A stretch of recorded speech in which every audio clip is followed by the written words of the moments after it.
Dentro dun concello como Cambados hai 5 parroquias e dentro de cada unha delas centos de nomes de aldeas, lugares, corredoiras e recunchos. A riqueza toponímica galega é única en España. Moitas das denominacións foronse perdendo co paso do tempo. Hoxe en Cambados, no IES Francisco Sorei organizaron unha xornada centrada nos nomes que reciben os lugares. A chegar á toponimia, os nomes que temos máis cerca da nosa casa e das nosas vidas, pois ao público en xeral.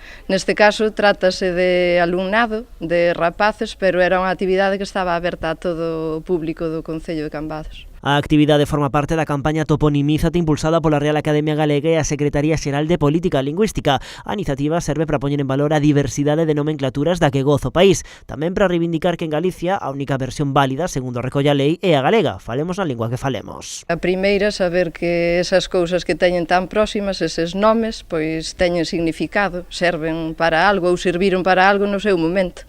E agora mesmo a mellor perderon esa noción ou esa idea.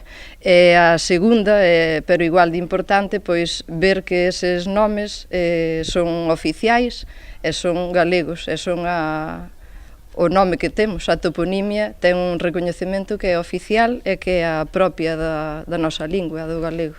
Son actividades que se dan para coñecer, digamos, a orixe da nosa lingua e fundamentalmente relativa á toponimia, para descubrir pois o que son precisamente a procedencia dos nomes, dos nosos lugares, das nosas aldeas, das nosas vilas e tamén de lugares, digamos, senlleiros, non? Tanto no relativo pois á flora, á fauna, a arquitectura, o patrimonio, etc. É unha actividade que se distribúe pois, en distintos centros académicos. Alén de afondar no coñecemento dos nomes dos lugares habitados, a rapazada entrou en contacto cunha nova aplicación colaborativa que en breve permitirá xeolocalizar microtopónimos. Deste xeito, garántese a súa documentación e que non se van perder.